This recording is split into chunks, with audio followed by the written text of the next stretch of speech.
Ada yang nge-recordnya, Ustaz? Sudah saya record. Record ya. Baik, bismillahirrahmanirrahim. Assalamualaikum warahmatullahi wabarakatuh. Waalaikumsalam warahmatullahi wabarakatuh. Innal hamdalillah nahmaduhu wa nasta'inuhu wa nastaghfiruh wa na'udzu billahi min shururi anfusina wa min sayyiati a'malina. May yahdihillahu fala mudhillalah wa may yudlil fala hadiyalah. Asyhadu an la ilaha illallah wa asyhadu anna Muhammadan abduhu wa rasuluhu la nabiyya ba'dah. Allahumma shalli ala sayyidina Muhammad wa ala ali sayyidina Muhammad. Wa qala Allah ta'ala fil Qur'anil Karim, a'udzu billahi minasyaitonir rajim. Bismillahirrahmanirrahim. Innama kana qaulal mu'minin idza du'u ila Allahi wa rasulihi liyahkuma bainahum ay yaqulu sami'na wa ata'na wa ulaika humul muflihun. Alhamdulillah, puji dan syukur senantiasa kita panjatkan kepada Allah Subhanahu wa taala yang telah memberikan kita banyak kenikmatan sehingga kita masih bisa melaksanakan salah satu kewajiban yang Allah bebankan kepada kita, yaitu thalabul ilmi. Salawat dan salam juga kita haturkan kepada junjungan besar kita Nabi Allah Muhammad sallallahu alaihi wasallam, pemimpin para nabi dan orang-orang bertakwa. Begitupun juga kita haturkan kepada keluarga beliau, sahabat beliau, serta siapapun yang mengikuti langkah beliau yang menjadikan akidah Islam sebagai dasar pemikirannya dan hukum syara sebagai tolak ukur dari perbuatannya. Baik kaum muslimin dan muslimat pemirsa setia channel Media Dakwah Jambi yang dirahmati Allah Subhanahu wa taala. Alhamdulillah bertemu kembali kita dalam agenda Pekanan Ngopi, ngobrol perkara Islam yang insya Allah rutin kita adakan untuk menemani layar kaca YouTube pemirsa Media Dakwah Jambi yang insya Allah selalu kita adakan di setiap Ahad malam. Dan Alhamdulillah pada malam hari ini kita akan mengangkat tema yang membahas tentang dosa riba. Sebagaimana juga kita lihat pada saat ini semangat hijrah mulai tumbuh di kalangan kaum muslimin. Hal ini ditandai dengan seruan untuk hidup sesuai dengan panduan syariah. Mulai dari fashion yang syar'i, makanan halal, hingga transaksi non-ribawi. Nah, khusus masalah ekonomi, tentu umat harus banyak belajar dan mengenal jenis-jenis transaksi riba yang diharamkan di sekitar kita. Kira-kira apa saja yang termasuk dosa riba? Maka insya Allah akan kita bahas malam ini bersama narasumber kita, yaitu Al-Mukarram Ustadz Dr. Arim Nasim. Beliau adalah pakar ekonomi syariah, dosen UPI, dan penulis buku Kamus Pintar Ekonomi Islam. Dan Alhamdulillah di ujung layar kaca kita juga sudah hadir Ustadznya, yaitu Ustadz Dr. Arim Nasim. Kita sapa dulu beliau. Assalamualaikum Ustadz. Waalaikumsalam warahmatullahi wabarakatuh. Jelas suara saya? Jelas Ustadz, suaranya jernih, bagus. Gimana Ustadz kabarnya, sehat? Alhamdulillah. Alhamdulillah. Baik pemirsa Media Dakwah Jambi yang dirahmati Allah Subhanahu wa taala, sebelum kita mengawali kajian ini, terlebih dahulu kami menginformasikan kepada pemirsa untuk terlebih dahulu memute-kan Zoom-nya demi kenyamanan pendengar ya. Dan juga tidak lupa kami informasikan bagi pemirsa yang ingin bertanya, silakan menggunakan menu raise hand di partisipan Zoom untuk bisa ngobrol langsung dengan narasumber kita berkaitan dengan materi yang dibawakan ataupun yang lainnya ya. Dan bagi pemirsa yang langsung menonton live di Media Dakwah Jambi, kami juga memberikan kesempatan untuk bertanya dengan mengajukan pertanyaan di kolom komentar. Dan jangan lupa kami informasikan untuk support channel kita dengan cara like, share, dan subscribe channel Media Dakwah Jambi. Baik pemirsa, untuk mempersingkat waktu, langsung saja kepada Ustadz kami persilakan. Tafadhol. Ya, terima kasih. Assalamualaikum warahmatullahi wabarakatuh. Waalaikumsalam warahmatullahi wabarakatuh. Alhamdulillahilladzi khalaqal mauta wal hayata liyabluwakum ayyukum ahsanu amala. Asyhadu an la ilaha illallah wahdahu la syarikalah wa asyhadu anna sayyidana Muhammadan abduhu wa rasuluh alladzi la nabiyya ba'dah. Wassalatu wassalamu ala sayyidil mursalin wa imamil muttaqin wa ala alihi wa ashabihi wa man da'a bi da'watihi ila yaumil qiyamah ma ba'du. Faqala Allah Ta'ala fil Qur'anil Karim, a'udzu billahi minasyaitonir rajim. Bismillahirrahmanirrahim. Law anna ahlal qura amanu wa taqaw la fatahna 'alaihim barakatim minas sama'i wal ardh walakin kadzdzabu fa akhadnahum bima kanu yaksibun. Al-ayah. Wa qala Rasulullah sallallahu alaihi wasallam, idza zuhara riba wa zina fi qaryatin faqad ahalu bi anfusihim azaballah. Al-Hadis. Hadirin pemirsa media dakwah Jambi rahimakumullah. Alhamdulillah pada kesempatan malam ini saya berkesempatan untuk silah ukhuwah dengan para pemirsa kalian dalam acara ngobrol perkara Islam ya. Dan pada kesempatan malam ini kita akan berbincang atau membahas terkait dengan seluk-beluk riba ya. Dosa riba dan juga jenis-jenis riba. Kalau kita perhatikan riba ini sudah sangat menyebar ibarat virus ya. Kalau sekarang ada virus corona ya. Riba ini sebenarnya luar biasa di tengah-tengah masyarakat kita sampai sebenarnya sangat sulit dan butuh keimanan yang kuat untuk bisa terbebas dari riba. Karena itu ini perkara penting, maka tentu kita perlu memahami ya kan terkait dengan riba ini ya. Nah, ada 4 poin mungkin yang nanti akan kita diskusikan pada kesempatan malam ini.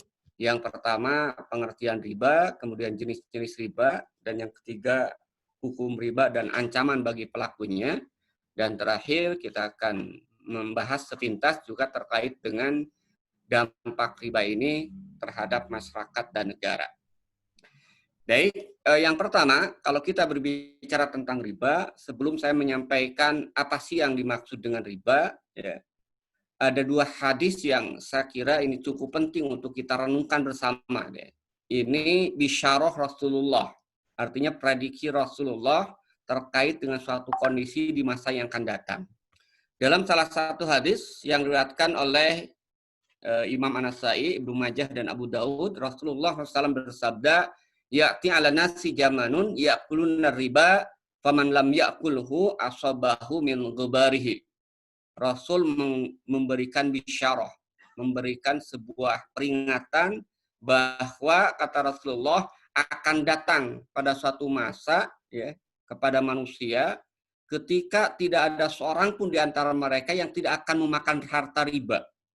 Siapa saja yang berusaha tidak memakannya, maka ia tetap akan terkena debu riba. Jadi hadis ini mengisyaratkan akan datang suatu masa di mana riba ini sangat sulit untuk dihindari. Gitu kan. Sampai kata Rasulullah, orang yang menghindari riba itu juga nyaris tidak akan bisa. Dia akan kena debu ribanya. Nah itu yang pertama. Hadis ini mengisyaratkan bahwa kehidupan riba atau aktivitas riba itu akan menjadi hal yang biasa seolah-olah di tengah masyarakat. Nah, hadis yang kedua, ini bisyarah Rasulullah juga mengingatkan, ya, kenapa kalau kita lihat kaitkan dengan yang pertama tadi, kenapa sih orang seolah-olah sulit terhindar dari riba, ternyata ada juga yang menganggap bahwa itu bukan riba, bukan sesuatu yang diharamkan. Dalam salah satu hadis yang diriwayatkan oleh Ibnu Battah, Rasulullah SAW bersabda, sayati ala nasi zamanun yastahilu riba bil bai. Akan datang suatu masa, sama ini bisyarah juga kata Rasulullah, akan datang suatu masa di mana ada orang yang menghalalkan riba itu dengan alasan jual beli. Dengan alasan nanti biaya administrasi. Beberapa hari yang lalu ada yang konsultasi ke saya, salah seorang pengusaha, ya kan? Dia bertanya, Ustaz, saya ini dapat tawaran dari BUMN untuk mendapatkan pinjaman lunak tanpa bunga, tanpa riba. Cuma bayar biaya administrasi 3% per tahun dari saldo utang. Nah ini kan luar biasa itu kan. Jadi dia katakan dengan yakinnya ke temannya itu yang nanya ke saya, ini bebas riba, bebas bunga. Hanya biaya administrasi 3% dari sisa pinjaman. Nah ini kan pengelabuan yang terkait dengan riba. Ya. Nah karena itu pada kesempatan ini kita perlu memahami apa sih sebenarnya riba itu sehingga kita tidak terjebak dengan istilah yang berbeda tapi esensinya sebenarnya sama. Ya. Nah mari kita lihat ya. Kalau kita berbicara tentang pengertian dalam bahasa Arab atau dalam konteks Islam, kita harus membedakan dalam Islam itu ada yang disebut dengan istilah atau pengertian bahasa dan pengertian istilah atau pengertian syara. Nah, ketika ada pengertian syara, ya, maka pengertian bahasa itu kemudian hilang. Artinya hilang itu tidak bisa digunakan dalam konteks interaksi. Contoh, sholat itu punya makna bahasa, maknanya doa. Tapi sholat juga punya arti istilah atau istilah syariat. Apa yang disebut dengan istilah syariat? Kita semua tahu yang disebut dengan sholat itu adalah satu aktivitas yang diawali dengan takbir, diakhiri dengan salam. Maka tidak bisa kemudian kita mengatakan sholat ini dalam pengertian doa. Nah, sehingga dalam konteks interaksi, maka yang berlaku itu adalah makna istilah. Nah, begitu juga dalam konteks riba. Dalam konteks riba, secara bahasa, riba itu adalah tambahan atau ziyadah. Ya. Tapi tentu tidak setiap tambahan nanti itu berarti riba. Belum tentu juga, tergantung konteksnya. Nah, karena itulah kita perlu memahami makna secara syar'i atau istilah syar'i. Gitu ya. Nah, menurut salah satu kitab yang saya baca, yang dikarang oleh Abdul Aziz Al-Khayyat, ya, dalam kitabnya Asy-Syarikat, beliau mendefinisikan riba itu dengan dua makna. Yang pertama, riba itu adalah kullu ziyadah li ahdil muta'aqqadain fi aqdil mu'awadhah min ghairi muqabil. Jadi, riba ini yang pertama itu adalah setiap tambahan bagi salah satu pihak yang berakad dalam akad pertukaran tanpa ada pengganti. Artinya ada pertukaran, ada tapi tidak ada kelebihan, ada tambahan tapi tidak ada pengganti. Yang kedua, riba itu adalah ziyadah fi muqabil azal. Riba juga adalah tambahan sebagai pengganti dari waktu. Bila nanti yang pertama ini biasanya disebut dengan riba yang terkait dengan, ada dua riba nanti berikutnya, riba nasi'ah, ada riba fadl, riba tambahan. Itu yang pertama. Kemudian dari kamus juga kita bisa lihat, ya, dari ini ada kamus Mu'jam Lughah Al-Fuqaha mendefinisikan riba itu dengan sedikit redaksi yang berbeda.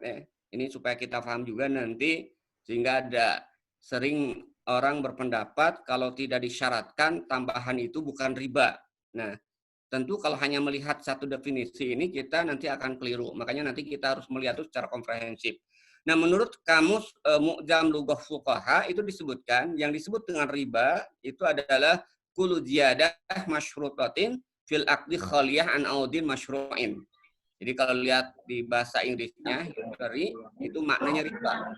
Di sini disebutkan tambahan yang disyaratkan dalam akad yang kosong dari kompensasi yang disyariatkan. Artinya ada tambahan, tapi tidak ada kompensasi dari tambahan tersebut. Nah, dalam kamus ini dibagi, ada riba itu ada dua, ada yang riba nasi'ah, ada yang disebut dengan riba fadl. Nanti kita akan jelaskan di penjelasan berikutnya. Jadi berdasarkan hadis-hadis maupun ayat-ayat Al-Quran, riba itu kemudian dibagi menjadi dua. Ya, yang pertama tadi disebut dengan riba fadl. Apa yang disebut dengan riba fadl? Riba fadl itu adalah tambahan pada akad pertukaran antara barang-barang ribawi yang tidak ada memberikan pengganti, tidak ada kompensasi. Nah, karena di sini ada kata-kata barang ribawi, berarti harus paham apa sih yang disebut dengan barang ribawi. Ya. Dalam hadis, nanti saya akan sebutkan dalilnya, barang ribawi itu ada 6 jenis, kan? Yang pertama ada emas, perak, gandum, jawawut, ya, kemudian kurma, dan yang terakhir itu adalah garam. Nah, barang ribawi ini bukan berarti nggak boleh ditukarkan, boleh ditukarkan, ya. Cuman ada ketentuannya. Jika ditukar dengan barang yang sejenis, misalnya emas dengan emas, maka syaratnya agar terbebas dari riba itu harus kontan dan tidak boleh ada tambahan. Walaupun mungkin karatnya berbeda. Sementara jika tidak sejenis, boleh ditukarkan, ya, tapi syaratnya harus kontan. Boleh ada tambahan. Misalnya perak ditukarkan dengan emas. Syaratnya tetap kontan, tapi boleh ada tambahan. Kalau tidak kontan, ini juga sama, riba. Ya. Nah, itu jenis yang pertama. Nah, kalau kita lihat berikutnya, larangan riba fadl ini itu diambil di dalam salah satu hadis ya yang diriwayatkan oleh Imam Muslim, di mana Rasulullah SAW bersabda, "Az-zahabu bil-zahabi wal fiddatu bil-fiddati wal biru bil-biri wasyairu bisyair wa tamru bitamri wal milhu bil-milhi mislan bimisli." Nah, di sini sebutkan emas ditukar dengan emas, perak dengan perak, gandum dengan gandum, jewawut dengan jewawut, ya, kurma dengan kurma, garam dengan garam, syaratnya harus sama takarannya. Mislan bimislin, sawaan bisawain. Dan harus dilakukan dengan kontan. Jadi kalau tidak dilakukan secara kontan, kalau tidak dilakukan misla bimisl, pengertian hadis yang terkait dengan riba keenam jenis barang ini supaya kita mudah memahaminya. Yang pertama emas. Mungkin orang bertanya, kenapa sih orang menukarkan emas dengan emas? Apa enggak logis gitu kan? Ini sangat logis juga. Orang punya emas batangan, yang satu punya emas perhiasan, kemudian ditukar.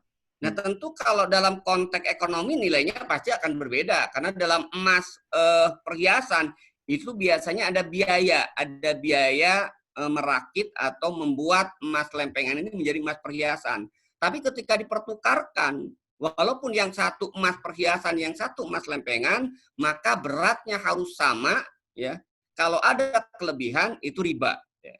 Begitu juga sama perak, begitu juga gandum kita lihat sama. Kemudian ini jewawut nomor 4, kemudian kurma, ada kurma kering, ada kurma basah. Ketika ditukarkan maka tidak boleh ada kelebihan, harus sama walaupun kualitas beda.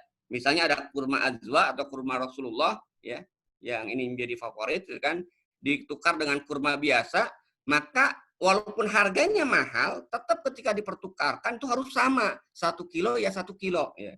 Walaupun mungkin dari sisi harga 2 kali lipat.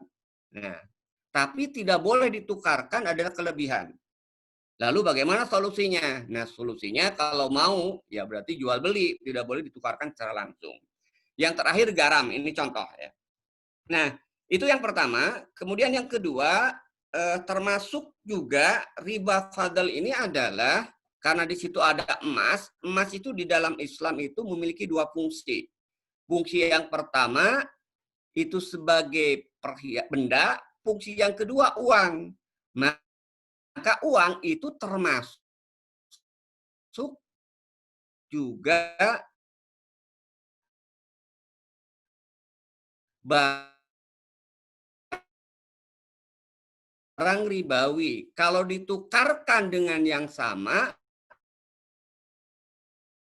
maka kalau pertukaran dicontoh di layar ini, kalau kita punya uang $100, $1 ditukar dengan Rp10.000, ya ini dulu, ya, kalau sekarang mungkin 15.000, itu boleh ya, dengan syarat kontan. Ya. Tapi kalau ditunda ada jeda, dolarnya sekarang, rupiahnya besok, nah itu tidak memenuhi syarat kontan. Maka walaupun beda, ya itu riba, itu tidak diperbolehkan. Ya. Begitu juga ditukar, ya kan? Tapi dibayar diangsurnya 2 kali. $1 ditukar dengan 10.000. Tapi sekarang 5.000, besoknya 5.000. Itu juga nggak boleh. Karena ada yang tunainya, ada yang kreditnya. Itu kalau berbeda mata uangnya. Nah, kalau sama, itu nggak boleh. Ya, ada kelebihan, ada kekurangan.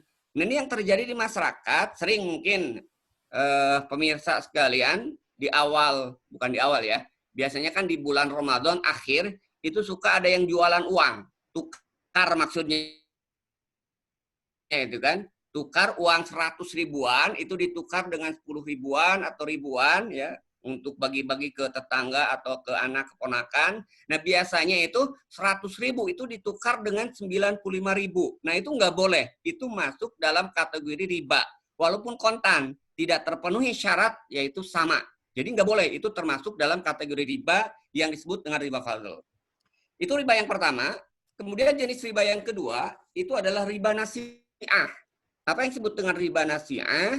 Riba nasi'ah itu adalah didefinisikan, tadi sudah di dalam kamus lughah fuqaha, riba nasiah itu adalah ziyadah fi muqabilil adli, ya. Tambahan yang diberikan sebagai pengganti dari waktu. Ya. Disebut juga riba jahiliyah. Kenapa? Karena ini yang sangat masyhur di zaman jahiliyah sebelum Islam datang. Bentuknya ini dicontohkan pada zaman jahiliyah, seseorang meminjamkan hartanya kepada orang lain untuk masa tertentu, dia mengambil jumlah persentase tertentu dari harta tersebut tiap bulan, sedang pokok hartanya tetap. Jika peminjam tidak mampu melunasi pada waktunya, maka diberi waktu tambahan dan pungutan tambahan. Inilah muncul di dalam ayat Al-Quran, riba yang berlipat ganda. Ya. Nah, tapi kalau kita perhatikan, riba itu bukan hanya bentuknya itu uang, kelebihan uang. Ya. Hadis nanti secara rinci itu menjelaskan berbagai bentuk-bentuk riba. Ya. Yang pertama, itu adalah hutang ketika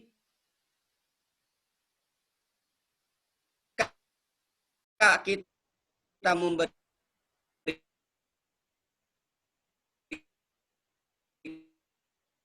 Abi Musa, ya Imam Bukhari meriwayatkan, innaka bi ardi riba, ya. Fasya idza kana laka ala rajulin hakun fahda ilaika himla tibnin aw himla syair aw himla qatin fala takhuduhu fa innahu riba. Kata Rasulullah, ya, kamu akan hidup di dalam sebuah negeri di mana riba tersebar luas. Karena itu jika salah seorang berhutang kepadamu dan ia memberikan sekeranjang rumput atau gandum atau jerami, janganlah kamu terima karena itu adalah riba. Nah, ini sangat jelas kan? Jadi dari hadis ini mengisyaratkan bahwa riba itu bukan hanya tambahan uang. Kalau kita minjam uang kemudian memberikan tambahan selain uang, kalau tambahan tersebut kaitannya dengan pinjaman itu riba. Hadis berikutnya, ya. Tarik ini kita sampai jam berapa saya pengantar? Sampai jam 9:20 Ustaz, boleh Ustaz. Oke, ya. Berikutnya adalah hadiah. Sering terjadi di masyarakat, ya kan? Ketika akan memberikan pinjaman, ya kan, kadang-kadang suka tiba-tiba baik hati. Jadi ada seseorang datang ke rumah kita, bawa makanan, bawa pisang, bawa apa, ternyata mau minjem uang. Nah, bawa makanan, ya, pisang atau apa, kalau itu dikaitkan dengan pinjaman, maka ini juga masuk dalam kategori riba. Karena dalam hadis ini disebutkan, jika seseorang menghutangkan pada orang lain, janganlah ia menerima hadiah dari yang meminjam tersebut. Kemudian bentuk lain dari riba, ini detailkan, jadi luar biasa kalau kita lihat, terkait dengan riba ini betul-betul sudah sangat jelas dan rinci itu kan. Nah, kalau dalam hadis ini adalah bukan tambahan makanan, bukan tambahan barang, tapi bentuknya jasa. Ya. Ini saya gambarkan orang yang naik kambing, naik sepeda gitu. Nah, hadis ini mengisyaratkan, ya, sama saya kira di awal disebutkan dalam hadis ini, seorang laki-laki dari kami meminjamkan harta kepada saudaranya, lalu saudaranya memberikan hadiah. Nah, ini hadiah tadi, ya, hadis yang terkait dengan hadiah juga disebutkan. Kemudian Rasulullah mengatakan, jika salah seorang kalian memberikan pinjaman, lalu ia diberi hadiah atau dinaikkan ke atas kendaraannya, maka janganlah dia menaikinya dan janganlah menerimanya kecuali hal itu sudah menjadi kebiasaan. Contoh sederhananya gini, ya. Anda pemirsa mau minjam ke seseorang, kemudian seorang yang memberikan pinjaman tersebut, bolehlah saya kasih pinjam, cuman kebetulan saya mau keluar kota, tolong antarkan saya ke terminal. Nah, kalau mengantarkan ke terminal, kebetulan yang mau masih minjam uang itu tidak ada kendaraan. Kemudian yang mau minjam uang itu ada kendaraan, bawa motor gitu kan. Kemudian diantarkan naik motor dari rumahnya ke terminal. Maka kalau ini kemudian tidak pernah terjadi sebelumnya, nah tambahan jasa mengantarkan, ya, dari rumah ke terminal itu juga masuk dalam kategori riba. Yang berikutnya, ini makanan. Dalam hadis yang diriwayatkan oleh Imam Baihaqi juga secara jelas disebutkan, jika salah seorang di antara kalian memberi hutang dan si penghutang menawarkan kepadamu makanan, maka janganlah kamu menerimanya. Adalah nanti saya traktir gitu kan, tapi tolong saya kasih pinjam uang. Ini mau minjam tapi mau traktir gitu kan. Nah, ini sudah jelas dalam hadis ini secara jelas itu masuk dalam kategori riba. Jadi sekali lagi dari beberapa hadis tadi yang dimaksud dengan riba itu ternyata bukan hanya tambahan dalam bentuk uang, tapi tambahan apapun, maka kalau itu kaitannya dengan riba, dengan pinjaman, maaf, itu masuk dalam kategori riba. Sehingga muncullah kaidah dalam fikih, ya, kullu qardin jaru manfaatun fahuwa riba. Setiap pinjaman yang mengambil manfaat dari pinjaman tersebut, maka manfaat itulah juga riba. Ya. Itu saya kira yang beberapa hal terkait dengan nas yang secara jelas di dalam hadis terkait dengan berbagai macam jenis riba. Lalu bagaimana dalam kehidupan modern, itu kan? Kalau tadi kan lafaznya menggunakan riba. Nah, apakah dalam kehidupan modern riba itu ada? Nah, kita lihat dalam kehidupan modern riba itu adalah namanya manis, itu kan? Namanya itu bahkan menggoda, bunga, itu kan? Jadi riba itu sama dengan bunga dalam sektor perbankan. Sehingga dalam bahasa Arab itu ada yang disebut dengan fawaidul bunuk, ya, dalam bahasa Inggrisnya interest, bahasa Indonesia bunga, itu adalah bentuk modern dari riba nasi'ah. Nah, riba nasi'ah juga, ya, yang sama statusnya haram, itu juga muncul kalau Bapak Ibu datang ke Pegadaian, ya, apapun namanya, biaya administrasi, ya, itu juga riba. Pinjam ke koperasi, nggak ada di koperasi riba, nggak ada juga bunga. Di koperasi itu nggak adanya namanya itu biaya administrasi. Itu juga sebenarnya riba. Ya. Termasuk juga di asuransi, termasuk juga bunga yang saya kira yang sering terjadi di kalangan rentenir. Kalau ini saya kira semua sepakat, karena saya sering menemukan juga spanduk rentenir dilarang masuk, gitu kan. Padahal bank juga rentenir, tapi kalau bank kadang-kadang diterima, gitu kan. Tapi kalau rentenir dilarang masuk, tapi kalau bank yang memberikan pinjaman diterima. Inilah tadi salah paham dan tidak paham secara benar terkait dengan riba ini. Kemudian ini riba yang lebih luas, itu dalam sistem moneter. Dalam uang kertas itu juga ada riba. Ya. Cuman kenapa di situ ada unsur riba? Ya, nanti beda dengan memakainya ya. Saya ingin menjelaskan bahwa dalam uang kertas itu ada unsur riba. Kenapa ada unsur riba? Karena tadi ada nilai kertasnya berbeda dengan nilai nominalnya. Ini kita ini dalam sistem kapitalis ini dibakar bodoh. Coba pemirsa sekalian lihat, saya paparkan 3 kertas ini. Yang satu $100, maaf ini agak lama ya, ketika dolar masih 1.300, 13.000, sekarang 15.000.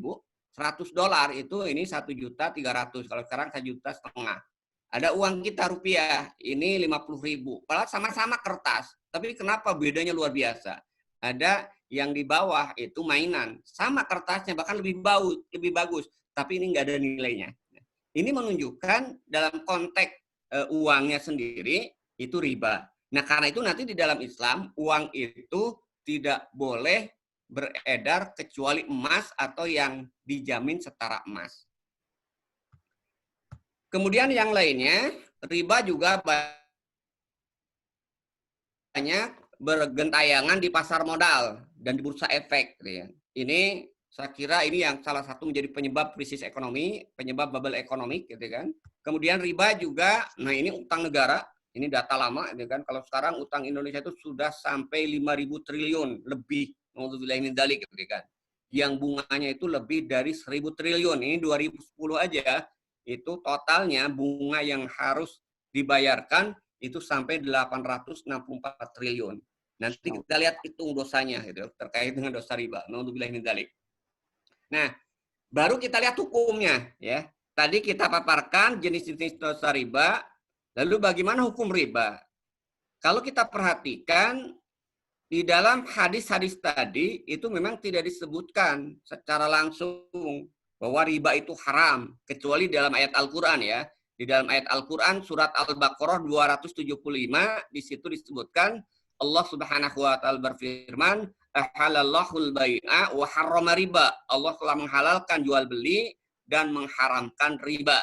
Karena itulah berdasarkan ayat Al-Quran ini, maka riba itu hukumnya haram. Walaupun di hadis-hadis tidak disebutkan secara jelas ada kata haram, ya, tapi di situ kemudian ada cacian, ada kemudian ancaman. Nah, misalnya dalam hadis yang diriwayatkan oleh Imam Bukhari, ini ngeri sekali gitu kan. Dalam hadis ini Rasulullah SAW mensejajarkan dosa riba ini dengan dosa syirik. Nanti di akhir saya akan sebutkan juga ya ayat Al-Quran. Ada ulama yang mengatakan bahwa orang yang sudah tahu bahwa riba itu kemudian dilarang, diharamkan, tapi tetap kemudian memungut riba atau melakukan aktivitas riba, maka dia akan dimasukkan ke dalam neraka. Kemudian ayat itu menyebutkan khalidina fiha, kekal di nerakanya.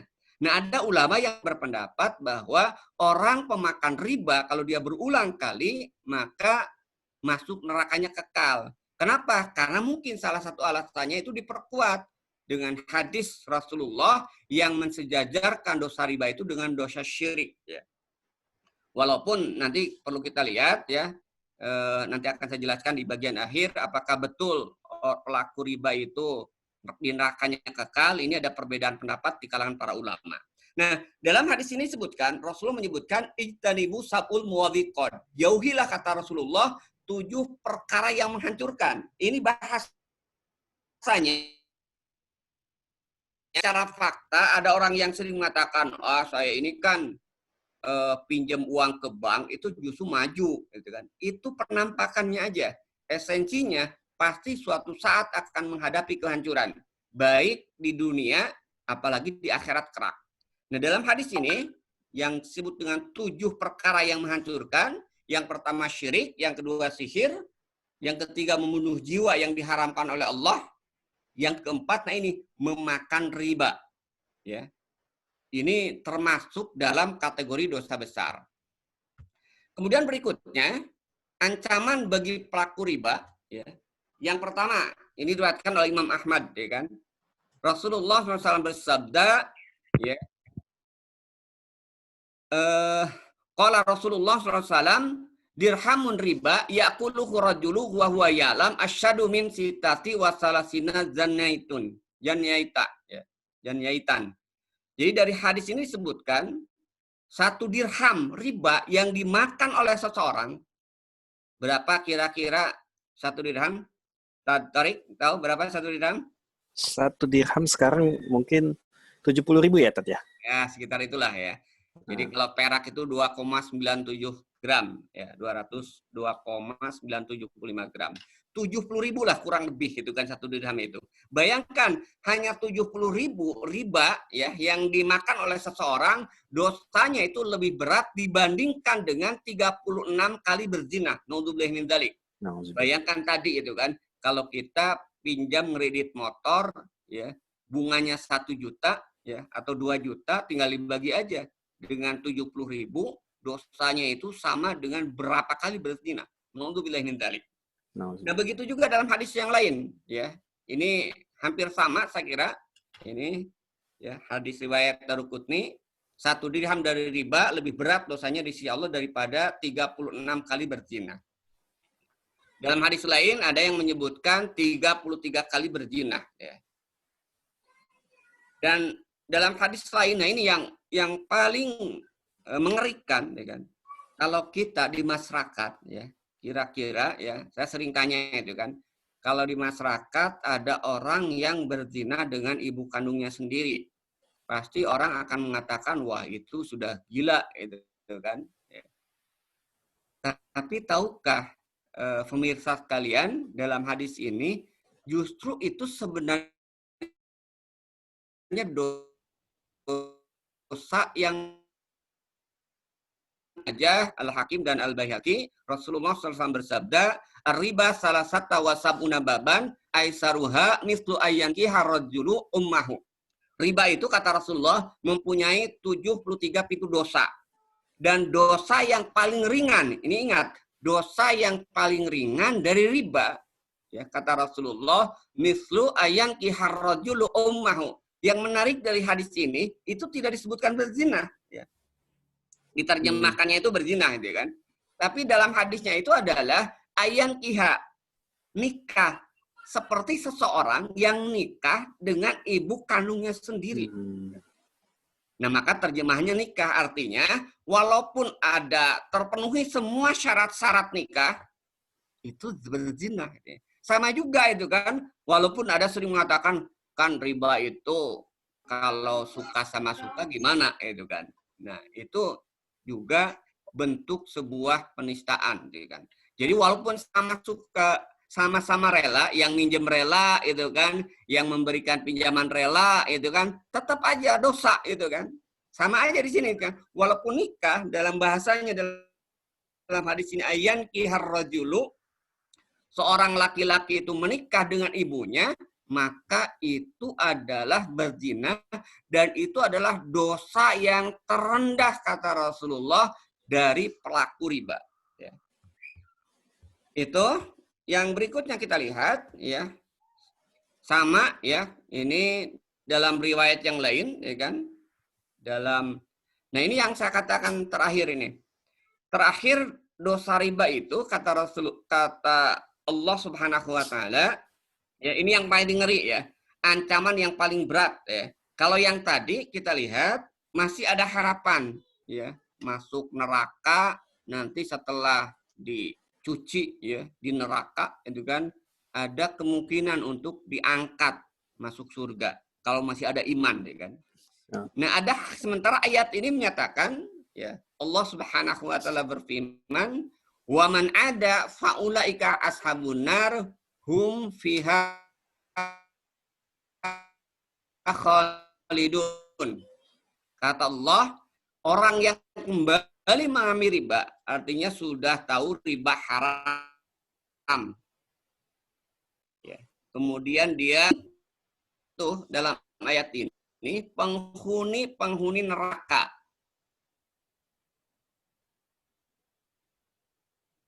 Mereka kekal di dalamnya.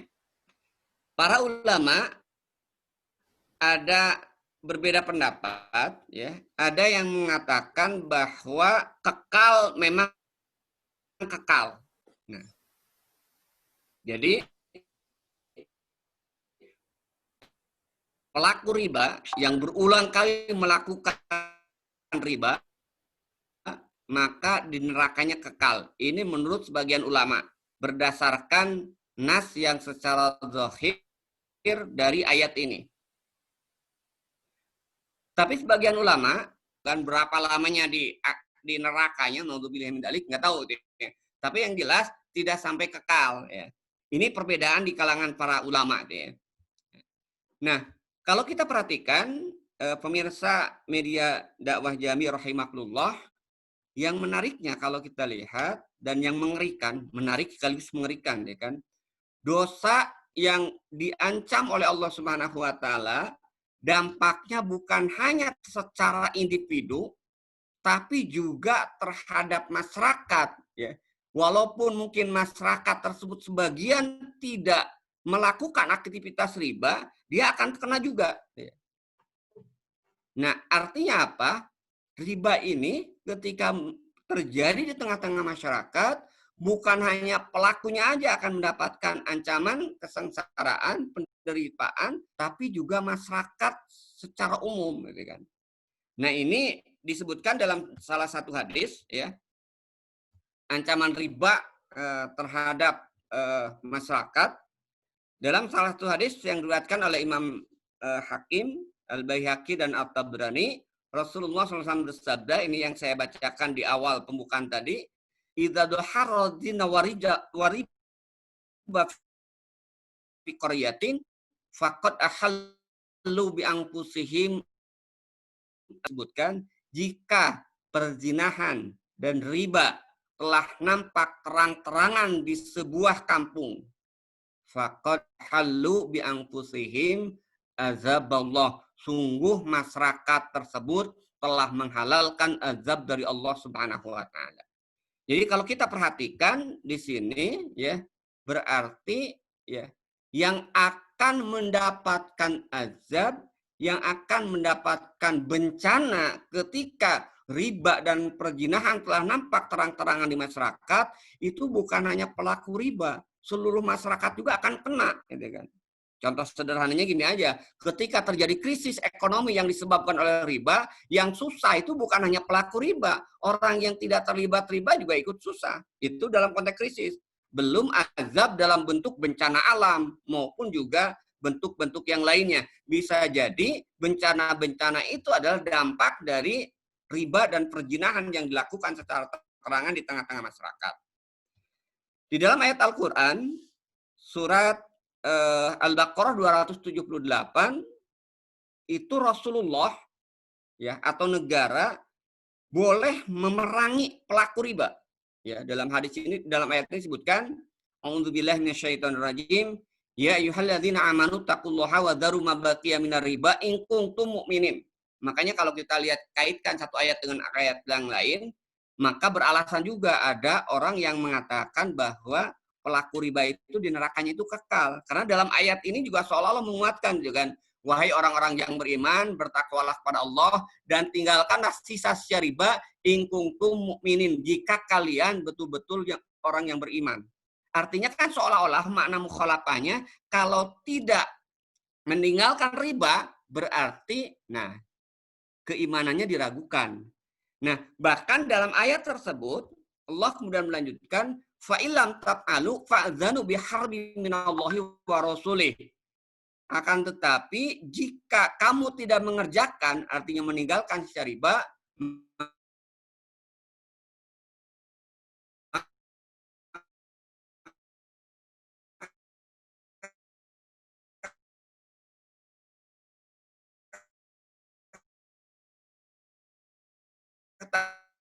ketahuilah kan, maka telah menjadi kewajiban bagi imam atau khalifah untuk menasihati orang tersebut.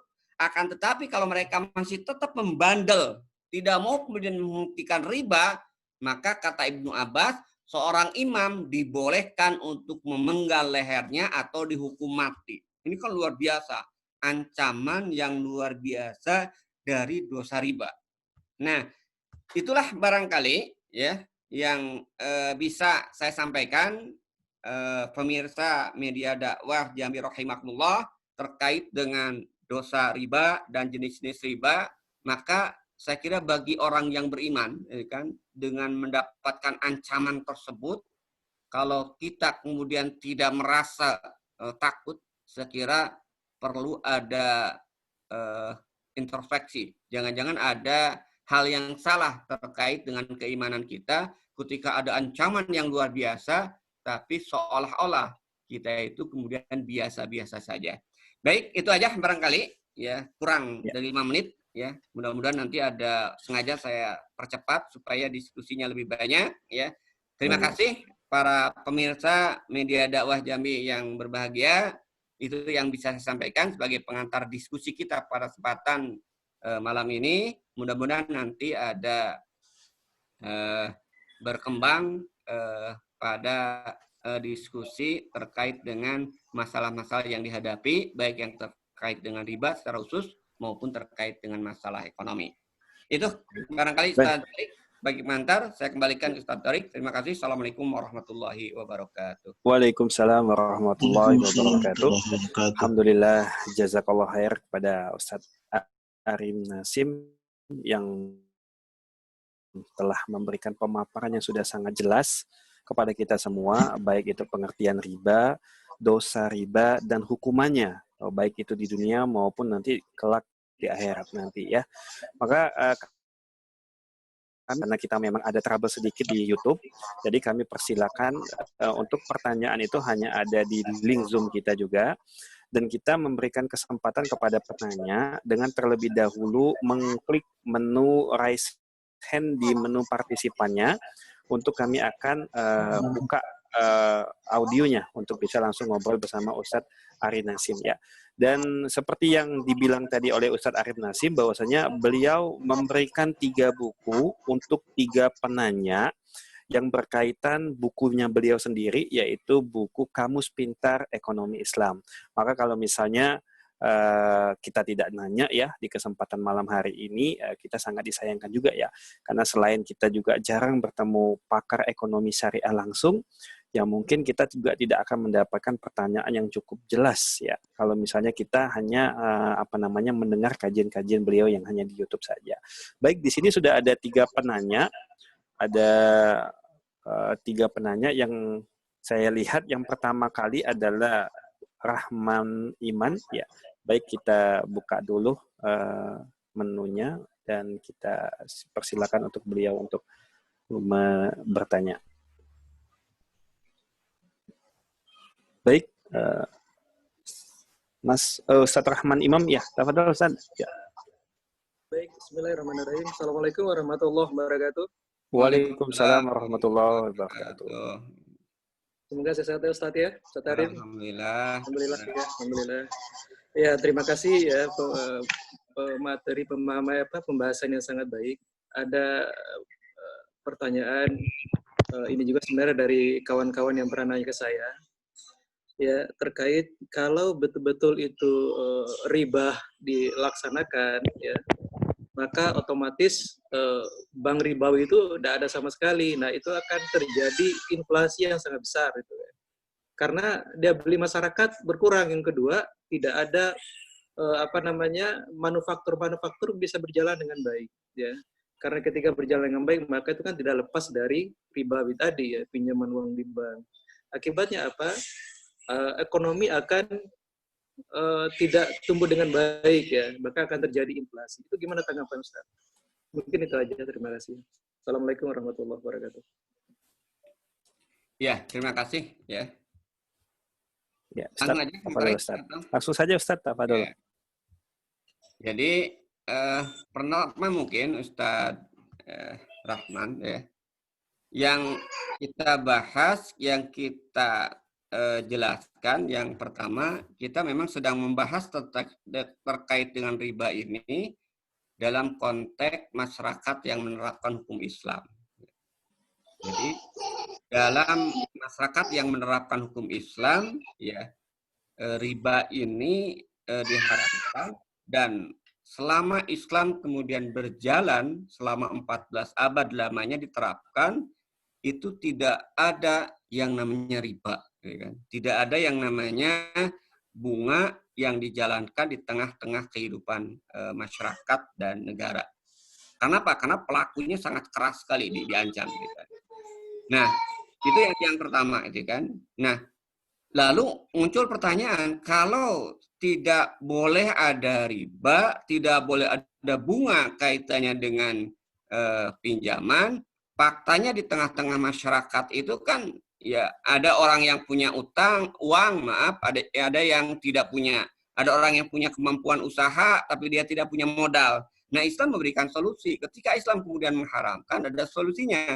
Maka di dalam ayat Al-Quran itu disebutkan, ahalallahul bai'a wa haramnya riba. Allah menghalalkan jual beli dan mengharamkan riba. Jadi solusinya itu apa? Ya, kalau tidak riba berarti ada solusinya jual beli. Nah, dalam konteks lain ada yang disebut dengan syirkah.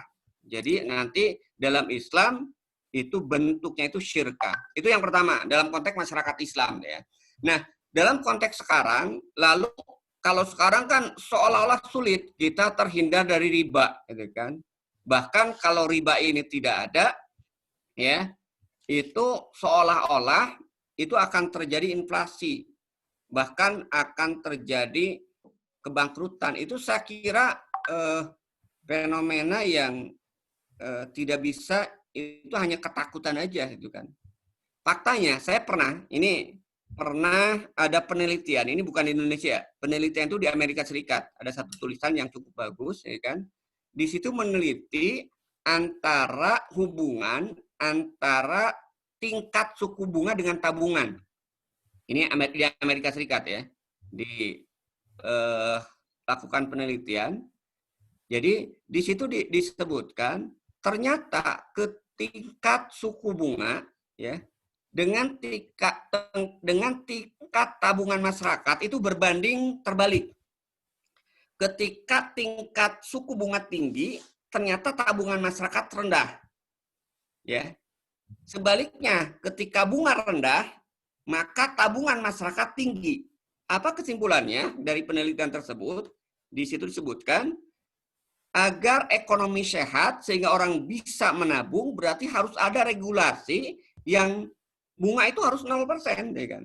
Jadi sebenarnya secara fakta justru ya adanya bunga yang rendah itu malah meningkatkan tabungan masyarakat. Artinya ketika suku bunga rendah itu ekonomi bergerak. Apalagi kalau bunga tidak ada. Menurut saya itu hanya ketakutan aja. Kenapa ketakutan? Karena memang dalam sistem ekonomi, ini kan sudut pandangnya.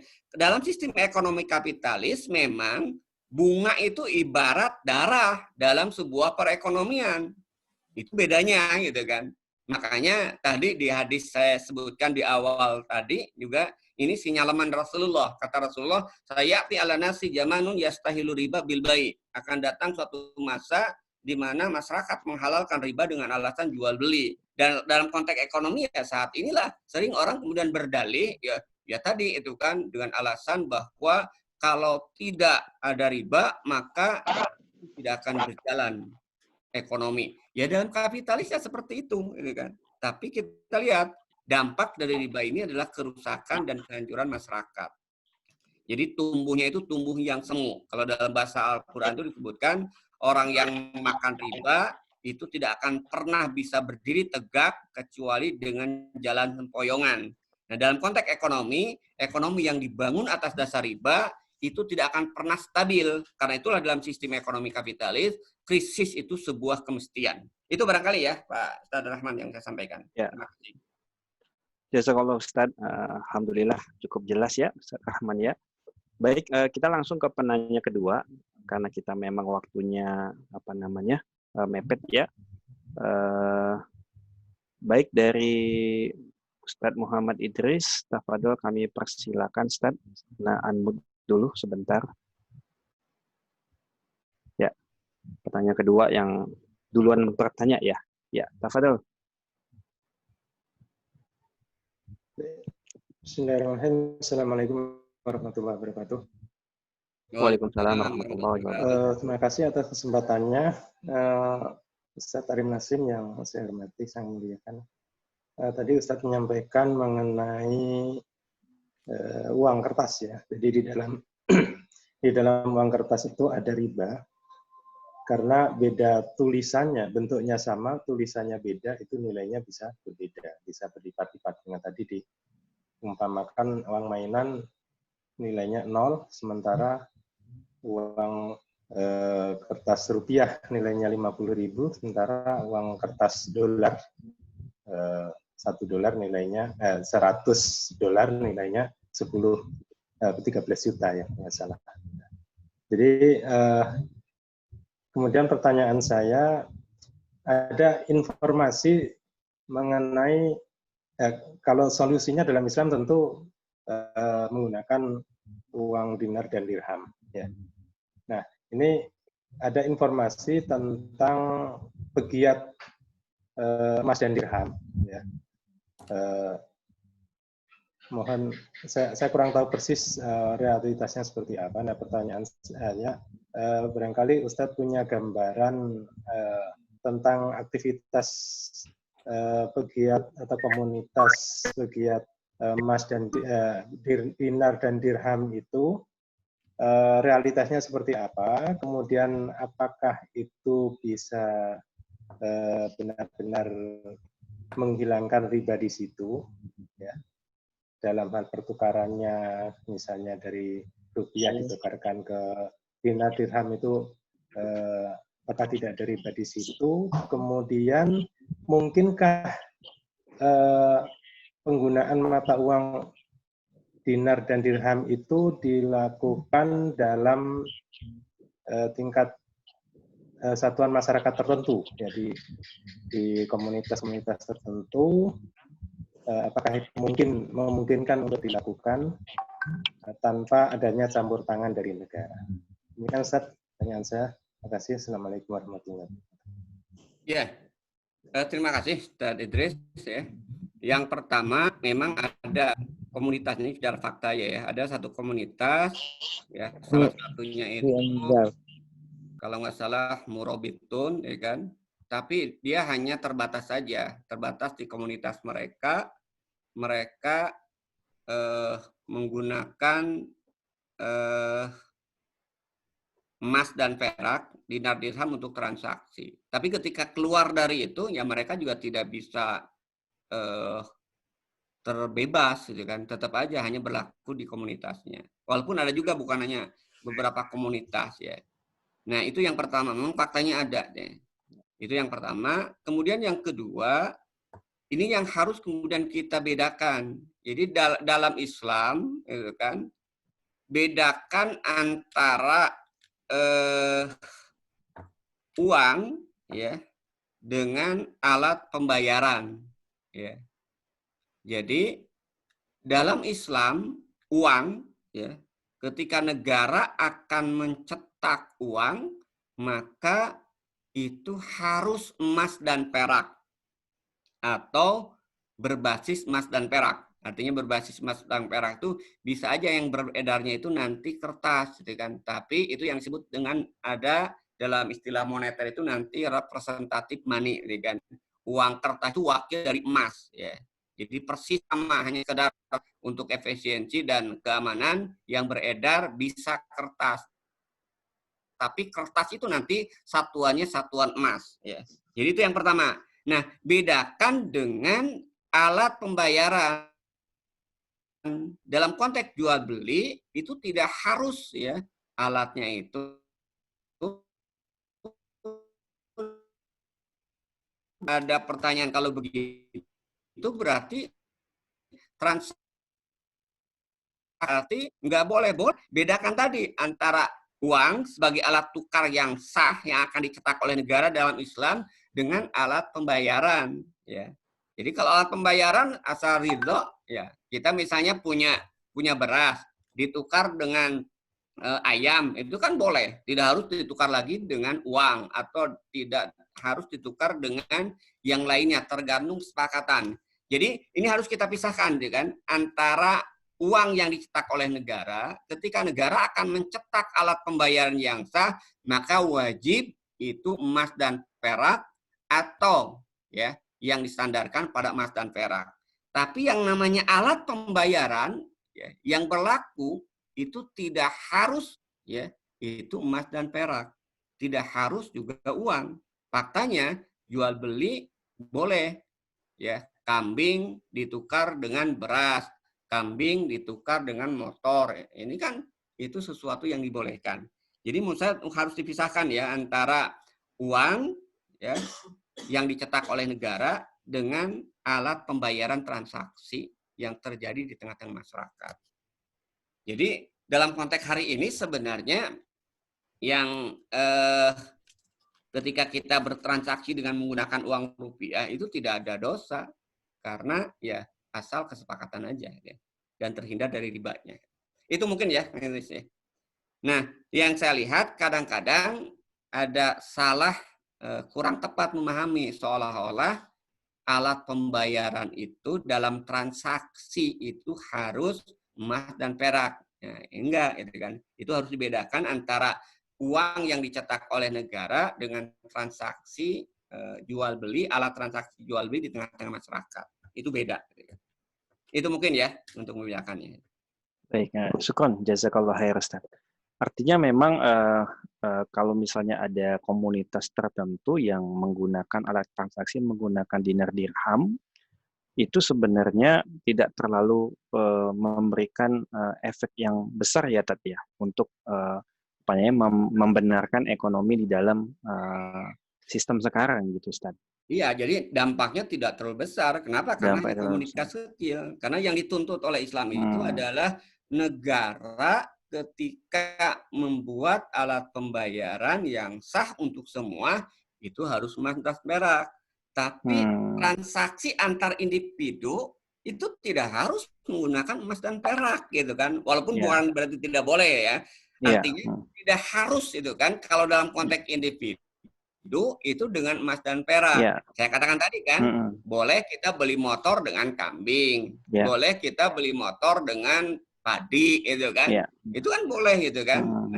Nah, tapi dalam konteks uang yang sah, yang dipakai oleh semua, nah baru itu yang dicetak oleh negara harus emas dan perak. Itu perbedaannya. Jadi harus kita bedakan antara alat pembayaran transaksi dengan uang gitu kan.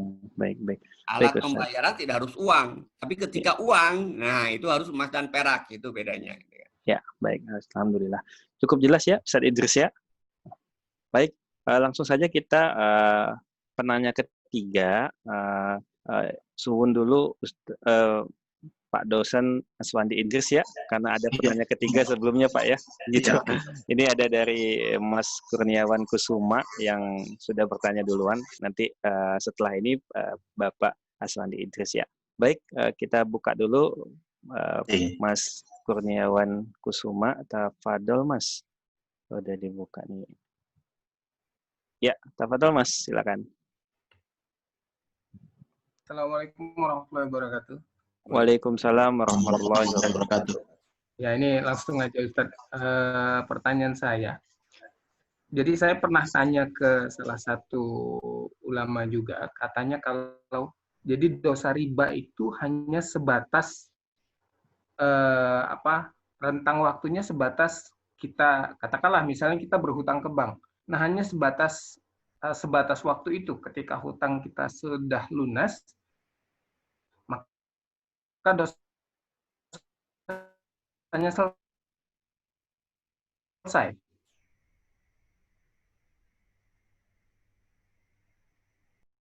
Apakah seperti itu atau tidak? Terus bagaimana ini Ustaz? Apakah sebaiknya kita jual atau seperti apa? Seperti itu. Terima kasih, itu aja Ustaz. Ya Ustaz, mungkin bisa langsung nangkep pertanyaannya Ustaz ya? Ya. Ya, tafadhol langsung dijawab aja Ustaz. Jadi kalau yang pertama terkait dengan batasan dosa riba, ya kan? Itu saya tidak menemukan hadis yang membatasi tentang dosa riba. Artinya ketika berbicara tentang dosa-dosa riba itu berlaku umum. Artinya seterusnya nggak akan kemudian tiba-tiba menjadi berhenti. Ya memang dalam artian ya misalnya dia seseorang pinjam uang ke bank ya. Cicilan 3 tahun. Ya dosanya memang selama 3 tahun itu berdosa, tapi bukan berarti setelah itu kemudian diampuni kalau tidak tobat. Itu maknanya bahwa dosanya memang hanya 3 tahun itu ya iyalah karena memang ya terkait dengan ribanya ya 3 tahun gitu kan. Tapi maknanya bukan berarti setelah selesai 3 tahun kemudian tiba-tiba bersih dosanya, bukan itu maknanya. Dosanya tetap ada kalau dia tidak tobat ya kan.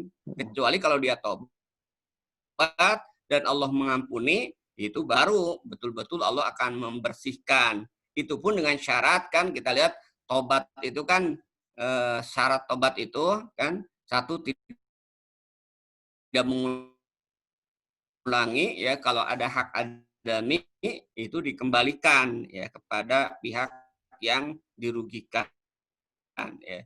Jadi maknanya mungkin seperti itu. Mudah-mudahan yang dijelaskan oleh Ustadz tadi, ulama ya dosanya selama 3 tahun, tapi tidak berarti langsung bebas. Memang seperti itu, gitu kan? Maknanya, gitu kan? Nah, tapi tidak bebas, gitu kan? Dibebas atau bersih kalau dia tobat. Ya. Kemudian yang kedua terkait dengan kepemilikan harta, ya, yang dihasilkan dari harta riba, ya. Apakah, nah ini kita harus lihat dulu itu kan, harus lihat dulu kapan dia mengetahui dosa ribanya gitu kan. Kalau sejak awal, nih dalam Islam itu memang ini gitu kan.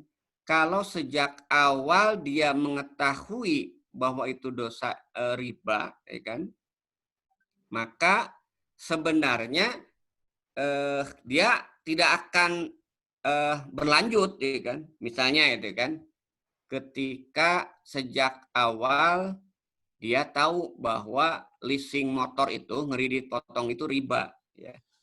Maka ya sebenarnya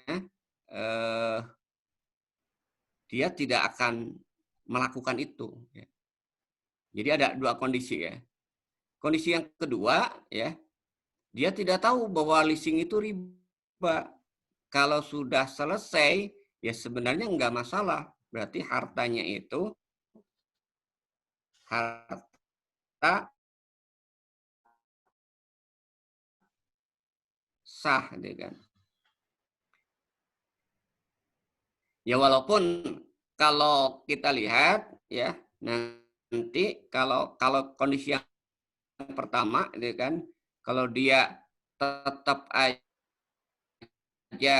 ngambil riba ya, dosa dengan cara membeli tapi riba, kredit riba, ya saya kira dosanya tetap. Nah, kalau sudah lunas ya hartanya karena di situ ada harta dia harusnya itu tidak terjadi, gitu kan? Ketika dia sadar bahwa itu dosa, maka seorang muslim ketika tahu itu dosa langsung dihentikan, langsung dia batalkan transaksi itu. Tapi kalau misalnya terlanjur, ya bukan terlanjur maksudnya dia ngotot terus, ya sebenarnya dari sisi hartanya, asal hartanya halal, ya asal transaksinya juga nanti sah, gitu kan? Ya, maka kepemilikannya menurut saya nanti kalau ada keliru nanti saya ralat ya. Kepemilikannya ya nggak masalah, tapi tetap dosa menurut saya terus, ya kan? Dia akan dapatkan itu. Itu barangkali ya. Ya, baik. Berarti artinya walaupun motor yang katakanlah tadi motor yang dia milikin ya dengan menggunakan apa namanya akad ribawi dan dia tahu di tengah perjalanannya gitu, lalu dia mencoba melunaskan dan motor itu jadi milik dia secara sah tadi ya. Nah, iya. Walaupun kemarinnya dia baru tahu akad ribanya ya. Bebas kalau tidak tahu kan. Gitu ya, kalau tidak tahu ya. Namun kalau misalnya seperti yang Ustadz tadi sampaikan, kalau misalnya dia sudah tahu dan dia malah tidak mengakui keharaman transaksi tadi, bahwasanya itu masih halal bagi dia, maka itu masuk dalam kategori yang sama seperti orang murtad yang wajib untuk dibunuhi gitu ya tadi ya. Dari khalifah ya. Nah, kalau misalnya dia mencoba itu, untuk kalau tafsirnya tadi ya. kan, kalau iya, dia ngotot ini kan dalam konteks Islam ya, dalam konteks benar. Itu hukumannya. Makanya kalau dalam hukum Islam itu nanti nggak akan ada pertanyaan tadi itu kan. Bagaimana kalau harta setelah itu, karena akan dihentikan ya. Kecuali tadi ya kalau hukumnya tidak tahu kan, kalau hukum tidak tahu, kalau sudah beres ya udah nggak masalah. Ya, karena ini memang masuk dalam kategori yang salah satu tidak mengimani syariat Allah ya tadi ya, syariat Islam. Ya, kalau dia memang mengatakan bahwa oh itu nggak dosa, nah itu. Tapi kalau dia tetap menyadari dosa, tetap aja. Kalau saya sih lebih mengambil pendapat yang mengatakan bahwa selama dia tidak meyakini bahwa riba itu halal, artinya masih dia meyakini riba itu dosa, tapi dia dengan alasan terpaksa dan sebagainya, ya tidak sampai kemudian menyebabkan dia itu murtad. Dia akan menyebabkan dia murtad kalau dia sudah sampai menghalalkan, oh riba halal, nah itu udah sampai murtad. Baik, jazakallah khair Ustaz, mudah-mudahan bisa menjawab ya dari Mas Kurniawan Kusuma. Baik, kita langsung ada penanya nih Ustaz, salah satu dosen kita juga yang ada di Jambi nih Ustaz. Masya Allah, beliau hadir menyimak dari awal sampai akhir nih. Bapak Pak Haji Aswandi Idris ya, tafadhol Pak. Ya, Assalamualaikum. Waalaikumsalam warahmatullahi wabarakatuh. Alhamdulillah Pak. Terima kasih ya Ustadz ya dan Ustadz Dr. Arim Sim ya. Alhamdulillah.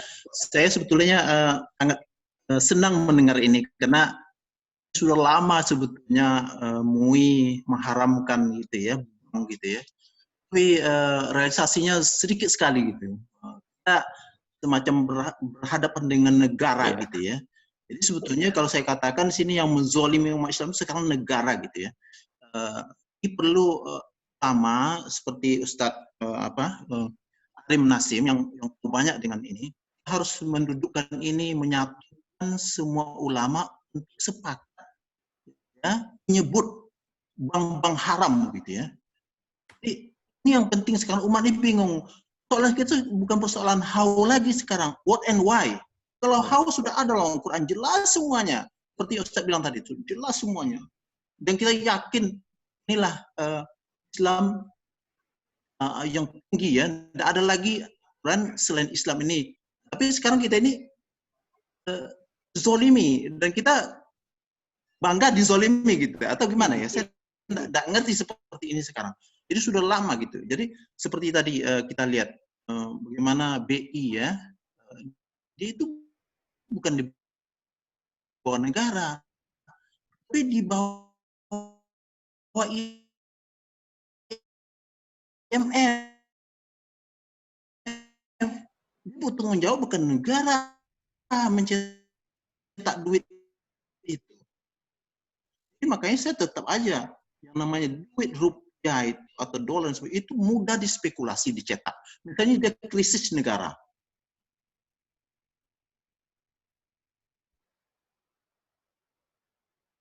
Kalau luar negara itu kan, itu biasa. Amerika juga preman yang nggak benar itu bisa cetak duit juga gitu. Bagaimana kita bisa keluar gitu sekarang? Saya juga oke, saya kan PNS ya. Itu duit masuk ke apa? You nggak pakai langsung ke bank syariah gitu kan? Kita yakin itu kan? Sekarang banyak sekali apa aja masuk, malah masjid pakai bank konvensional gitu ya. Masjid. Ya. Data masjid-masjid sekarang. Malah juga kawan-kawan yang mengumpulkan duit zakat, duit apa itu pakai bank konvensional semua. Itu haram kan? Ngumpulin duit donatur untuk kirim ke luar negeri kemana gitu, bantu-bantu umat Islam, itu juga bank-bank ini gitu kan. Jadi ini barangkali kalau kita masih doyan memakai bank-bank konvensional, ini tidak akan selesai menurut saya gitu kan. Kita harus sebutkan kalau mau lama perang dengan pemerintah ini menghadapi ini, karena ini lokaknya atau kerjaannya ini elit spekulator gitu. Nah dia bermain di sini di riba ini. Kalau riba ada lagi dia nggak bisa ngapa-ngapa gitu kan. Jadi mungkin langsung aja ke intinya Pak Ustadz ya. Bagaimana kita ini sekarang untuk keluar gitu ya. Oke, saya nggak skip itu, persoalan sudah jelas gitu. Sudah jelas langkah-langkah apa yang harus kita keluar. Yakin Ustadz Nasim, banyak teman-teman di Jakarta sedang begitu pening melihat negara ini sekarang. Pening melihat sistem ekonomi sekarang ini. Karena tahu dosanya begitu besar, tapi kita hanya bicara aja, kata berjawab kata, belum bisa kata ujung ya gitu ya. Udah lama dulu waktu saya ikut ini di Salman, itu Bang Imaduddin, itu sudah kuar gitu ya. Sampai ke bakalnya Muamalat berdiri waktu itu, baru berdiri Muamalat gitu ya.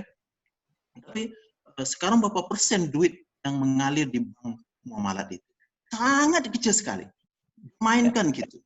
Nah, jadi artinya saya ingin Ustadz tertarik juga bagaimana mengajak kepada umat ini segera atau di level pimpinan bagaimana ini mempropagandakan bahwasanya wajib keluar dan haram berhadapan dengan bank-bank yang konvensional. Mungkin demikian. Terima kasih. Assalamualaikum warahmatullahi wabarakatuh. Waalaikumsalam warahmatullahi wabarakatuh. Jazakallah khair kepada Pak Haji Aswandi Idris ya. Masya Allah Ustaz. Jadi memang pemahaman orang awam ini sistem ekonomi itu sama seperti sistem ekonomi Islam itu sama seperti sistem ekonomi kapitalis. Seperti yang Ustaz sampaikan, itu bedanya hanya minus riba plus zakat dan akhlak ya tadi. Itu anggapan orang ya tadi gitu dengan sistem yang sekarang. Baik Ustaz Arim Nasim, tafadhol Ustaz. Iya, pertama gini Pak Dr. Idris ya. Saya membagi sikap itu dua. Pertama secara pribadi dan yang kedua secara jamaah atau kelompok ya kan.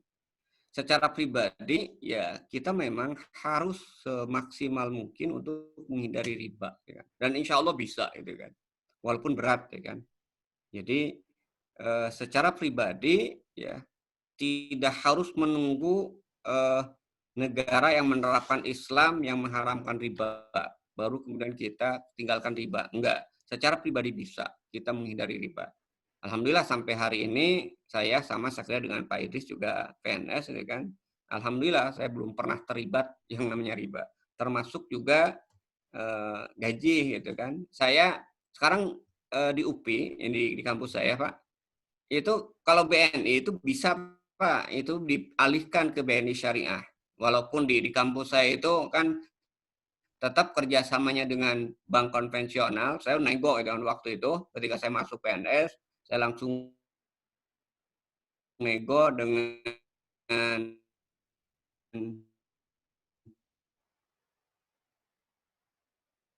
sampai saya ke pimpinan cabangnya nggak masalah, gitu kan. Cuman katanya ini kan kerjasamanya dengan bank konvensional kita. Saya datangi aja direktur cabang, gitu kan. Kata direktur cabangnya, ya sebenarnya nggak apa-apa, silakan aja Bapak.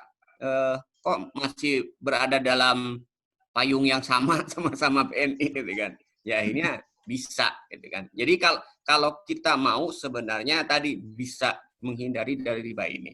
Walaupun tadi tetap aja, gitu kan, mungkin debu-debunya, gitu kan, ini ada yang kita dapatkan, ya. Tapi ya secara fakta, secara pribadi kita bisa terbebas dari riba walaupun sangat berat. Nah, untuk membebaskan riba secara masyarakat itu nggak akan bisa kalau tanpa peran negara. Itu bedanya. Jadi, secara individu kita bisa kemudian membebaskan diri dari riba. Kalau kita ingin membebaskan riba di tengah-tengah masyarakat itu nggak bisa. Jangankan hanya level individu, jamaah pun tidak bisa. Maka harus dalam konteks level negara. Nah, kalau kata Pak Idris tadi, negara kita kan tidak mengadopsi itu, ya berarti harus kita paksakan, ya kan? Artinya, ya di sini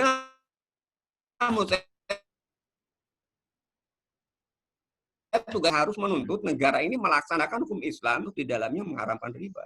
Nah, problemnya itu kan tadi itu kan memang ada sebagian, mohon maaf juga ulama tertentu, kalau mungkin bahasa saya sih mungkin ulama apa ya, lah itu kan ya, yang kemudian menjustifikasi yang ini sudah jelas-jelas riba, sudah jelas haram, kemudian mengatakan menjadi abu-abu bahkan halal. Nah, ini yang memang terjadi gitu kan di tengah-tengah masyarakat. Padahal sekarang saya kira MUI juga mengeluarkan fatwa, sudah lama itu kan fatwa itu.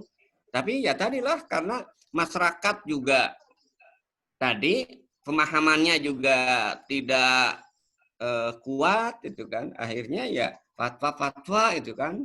Kita dulu kan harapannya dan ketakutannya awalnya itu kan ketika ada fatwa MUI mengatakan bunga haram, terjadi ras itu kan, perpindahan dana dari bank konvensional ke bank syariah. Tapi kan itu tidak terjadi. Berarti apa?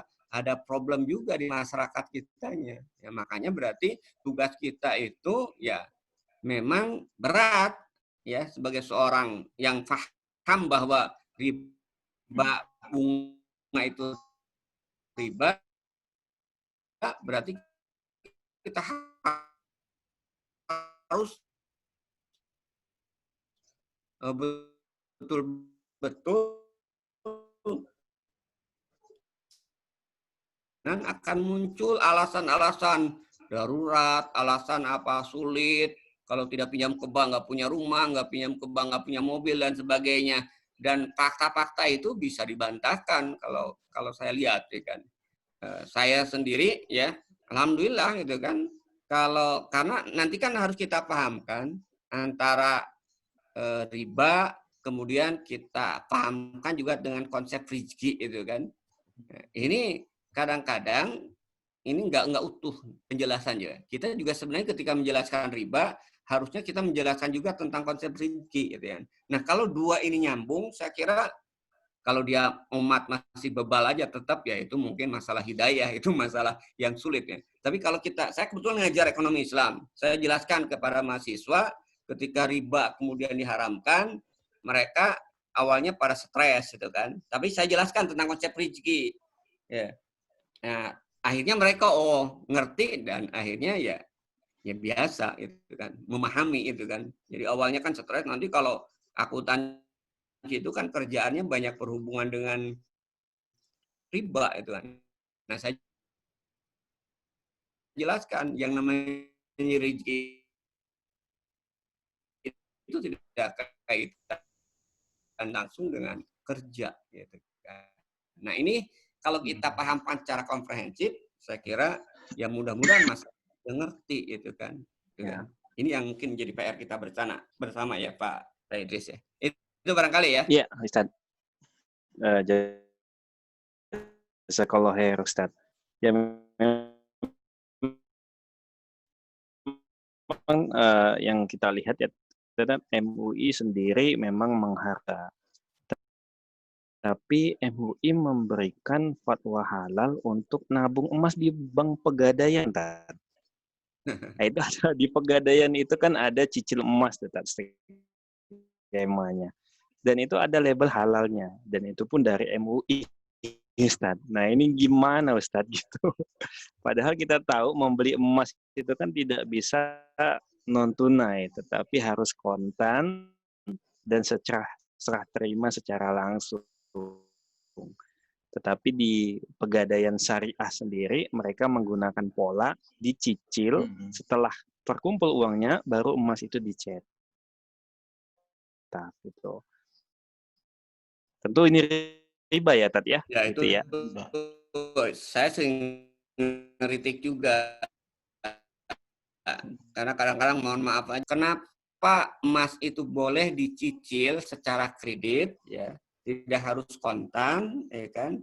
Alasannya itu ya karena emas yang diharamkan diperjualbelikan atau ditukarkan secara kredit itu emas dalam posisi sebagai uang. Nah, itu alasannya itu kan. Sementara sekarang menurut fatwa itu emas itu bukan uang, emas itu barang. Maka kembali ke hukum asal, karena barang itu boleh dikreditkan, maka emas itu juga boleh dikreditkan. Itu dalil fatwa yang saya baca di fatwa DSN terkait dengan bolehnya kredit emas atau pegadaian emas, kan. Nah, padahal kalau kita lihat ini menurut saya ya, ini kan kalau bicara ikhtilaf beda pendapat ya kan, itu yang memang sulit dihindari. Cuman kan melihat fakta yang lebih tepat mana. Kalau kita lihat dari hadis-hadis yang saya bacakan tadi kan, terkait dengan emas itu pada zaman Rasulullah kan ada dua. Ada emas sebagai uang, ada emas sebagai barang. Dan dua-duanya itu barang riba. Itu ada kredit gitu kan, ketika bertemu dengan uang gitu kan. Jadi kalau menurut saya yang lebih kuat memang haram gitu kan. Walaupun kalau fatwa DSN tadi dengan alasan bahwa emas sekarang itu bukan uang ya, emas sekarang itu posisinya barang, maka seperti halnya barang yang lain boleh diperjualbelikan dengan kredit. Itu yang disampaikan dalam fatwa itu yang saya baca itu kan. Padahal kan faktanya pada zaman Rasul emas itu yang memiliki dua posisi itu. Posisi sebagai uang, posisi juga sebagai barang. Dan dua-duanya itu barang ribawi yang haram itu ditukarkan atau dijual secara kredit. Baik. Masya Allah. Jazakallah khair Ustaz, ilmu baru juga. Masya Allah. Ustaz, ini ada yang nanya juga Ustaz dari Pak Basri ya, tapi beliau langsung ngechat di Zoom grup kita. Beliau menanyakan bagaimana dengan pertukaran antar mata uang, Ustaz, di saat membeli dan menjual ada selisih nilainya. Apakah ini termasuk riba? Jika riba, bagaimana mensiasatinya agar terhindar dari hal tersebut? Gitu.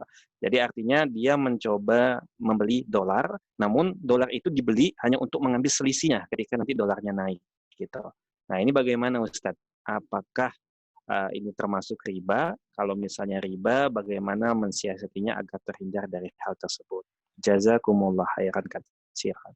Tafadhol Ustaz. Jadi gini ya, itu kan nanti ada kaitannya ini dengan menabung ya, dan kaitannya dengan menimbun. Ada nanti kaitannya menabung dengan menimbun. Pertanyaannya ya, ketika kita membeli dolar itu atau mata uang selain rupiah, itu ada tujuan tertentu atau tidak?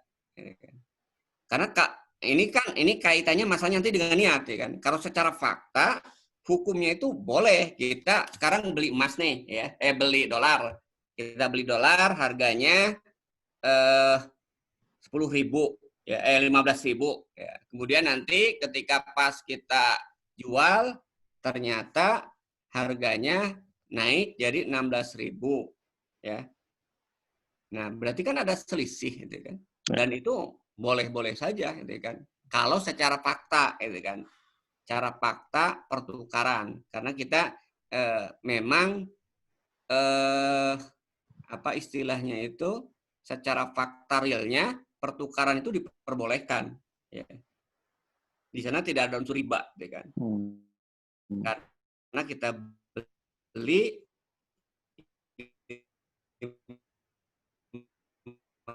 15.000, kita jual 16.000, nggak masalah.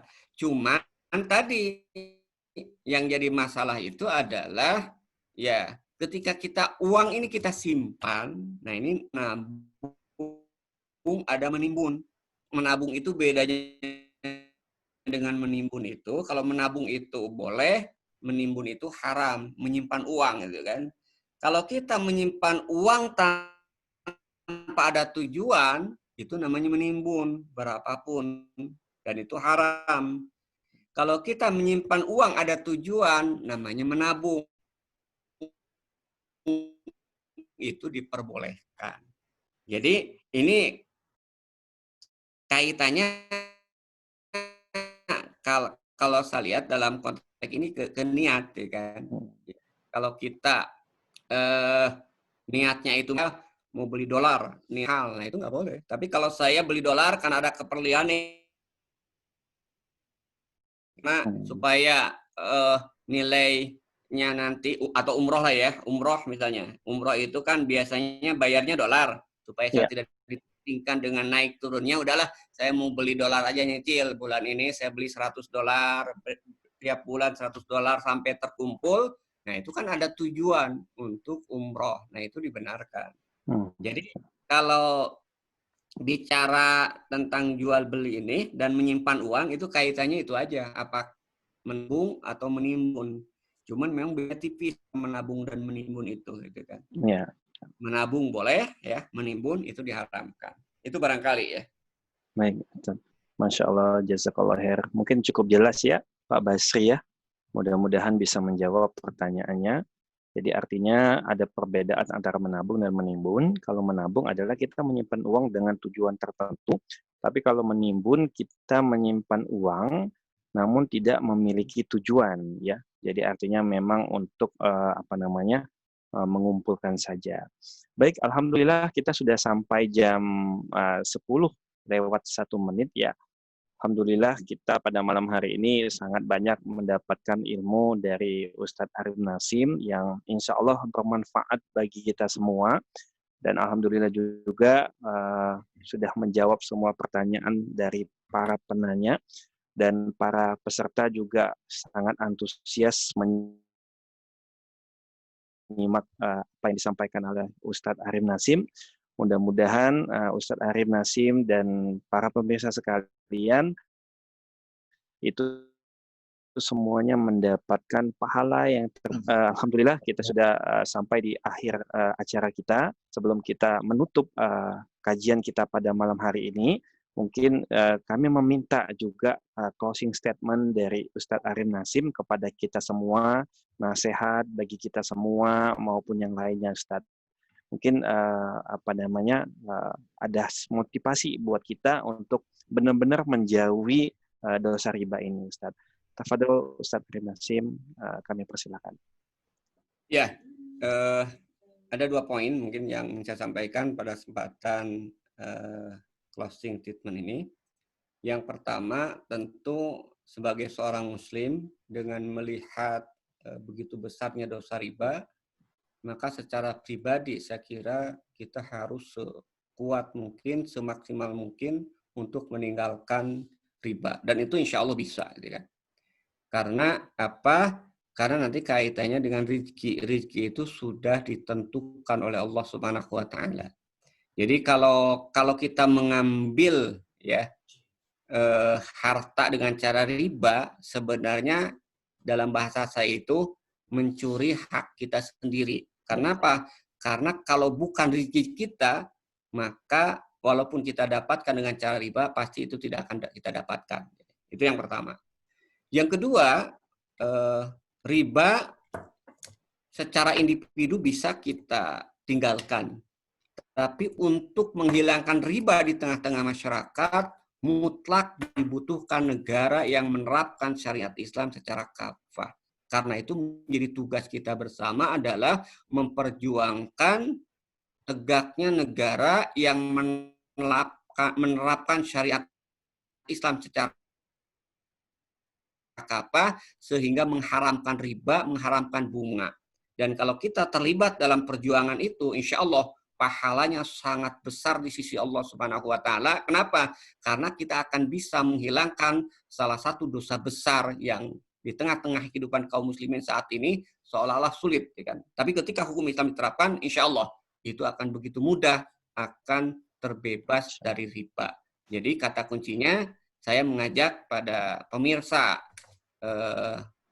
media dakwah Jambi. Pemirsa media dakwah Jambi, mari kita bersama-sama sekuat tenaga untuk menghindarkan dari riba dan berjuang untuk membebaskan masyarakat dari riba dengan jalan tegaknya negara yang menerapkan syariat Islam secara kafah. Amin. Itu barangkali ya.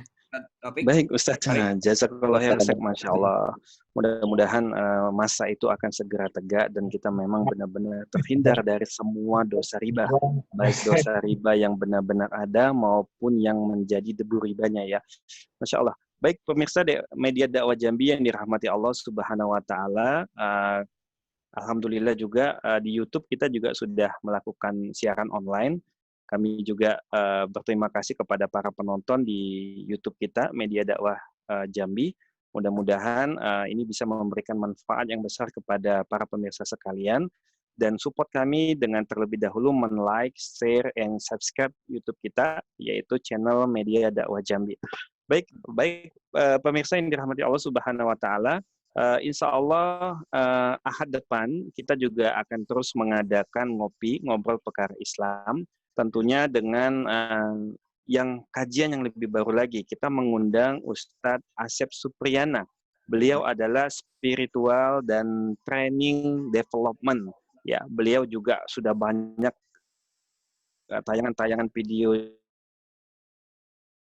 di YouTube dan beliau sudah mengisi beberapa agenda-agenda, salah satunya juga agenda Amazing Muharram ya yang diselenggarakan oleh Cinta Quran. Maka kalau kesempatan ini kita sia-siakan untuk tidak menghadir dalam acara ngopi pekan depan, itu sangat disayangkan. Baik, sekali lagi kami berterima kasih kepada Ustadz Arim Nasim yang telah memberikan waktunya kepada kita. Kami berterima kasih banyak kepada Ustadz Arim Nasim yang menyempatkan waktunya ya di tengah kesibukannya yang luar biasa padat ya. Dari jam 7 tadi sampai malam dan kami menculik sedikit waktunya pada hari ini ya, Masya Allah gitu. Kami juga berterima kasih juga kepada para pemirsa media dakwah Jambi, kepada Ustadz Haji Aswandi Idris, kami berterima kasih juga yang telah menyempatkan waktunya ya, kepada pemirsa setia kita seperti Ustadz Idris, Ustadz Abu Arbi ya, Mas Basri, baik itu Ustadz Rahman juga, baik itu Mas Firman, Kang Yudi dan segala macam, kami juga sangat berterima kasih telah hadir di agenda kita dan masih mensupport kita sampai dengan sekarang. Dan dari pemirsa lah kita masih tetap semangat untuk selalu menghadirkan agenda-agenda dakwah ini. Baik, saya selaku host mengucapkan mohon maaf jika ada salah dan kata perbuatan. Sekali lagi saya ucapkan terima kasih. Mudah-mudahan kita bisa bertemu di pekan depan. Dan saya ucapkan terlebih dahulu dengan mengucapkan istighfar 3 kali untuk menutup acara kita pada malam hari ini dan doa kafaratul majelis. Astagfirullahaladzim, astagfirullahaladzim, astagfirullahaladzim. Subhanakallahumma wa bihamdika asyhadu an la ilaha illa anta astaghfiruka wa atubu ilaik. Wassalamualaikum warahmatullahi wabarakatuh. Waalaikumsalam warahmatullahi wabarakatuh.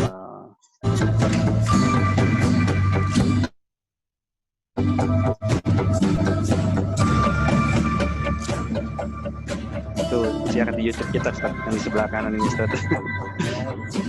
Tadi lagi terganggu karena kondisinya ada trouble tadi dari ini kita gitu. Insyaallah. Ustaz, tadi ada yang 3 orang tadi alamatnya juga ke saya ya. Oh ya, nanti dari Kang Yudi nanti menginfokan atau langsung satu alamat saja, Ustadz. Nanti dari Kang Yudi yang akan menginikan gitu. Sekali lagi makasih Ustadz ya. Masya Allah, jazakallah khair Ustadz. Mudah-mudahan selalu sehat dan tetap semangat. Ya, doakan kami Ustadz. Sehat. Alhamdulillah sehat. Doakan kami Ustadz. Dari kantor ini. Ya. Pantai itu. Kantor Ustaz. Ya. Di kantor gitu. Ini di kantor saya ini. Iya. Baik Ustadz, tafadhol Ustadz, kalau misalnya mau live. Iya. Ustadz, apa namanya materi tadi bisa di-share Ustadz ke WA-nya Kang Yudi juga boleh. Nanti Kang Yudi yang akan men-share-nya ke para pemirsa yang telah mendaftarkan ya. Nomor WA-nya gitu. Iya, via WA saja nggak apa-apa ke Kang Yudi. Ya, pamit dulu ya. Ya, Ustaz. Ya. Makasih, Ustaz. Syukran. Jazakallah. Ya. Terima kasih Mbak Sri Amizar. Ibu Sri Amizar, jazakallah khair. Terus apa namanya? Mas Tezar, Masya Allah. Mas Rizky Nugraha, ya, Mas Firman yang masih setia sampai akhir program kita ya. Mudah-mudahan Ahad depan bisa ikut lagi. Karena Ahad depan itu materinya lumayan bagus bagi kita dan pembicaranya juga pembicara nasional. Mudah-mudahan itu semakin meningkatkan keimanan kita dan meningkatkan keistiqomahan kita di jalan Islam. Ya. Insyaallah. Dikabari ya Pak. Iya Bu, nanti kita kabarin. Jazakillah khair ya Bu ya. Baik, saya mohon izin ya Bu ya. Yuk. Assalamualaikum. Waalaikumsalam.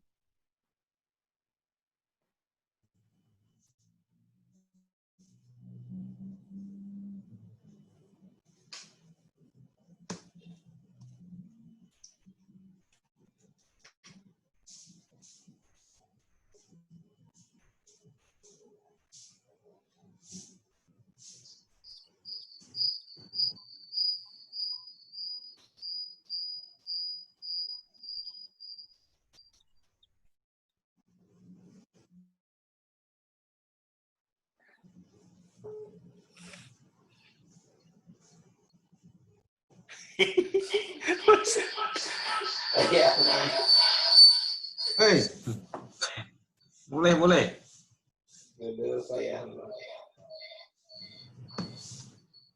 Kang Abbas balik.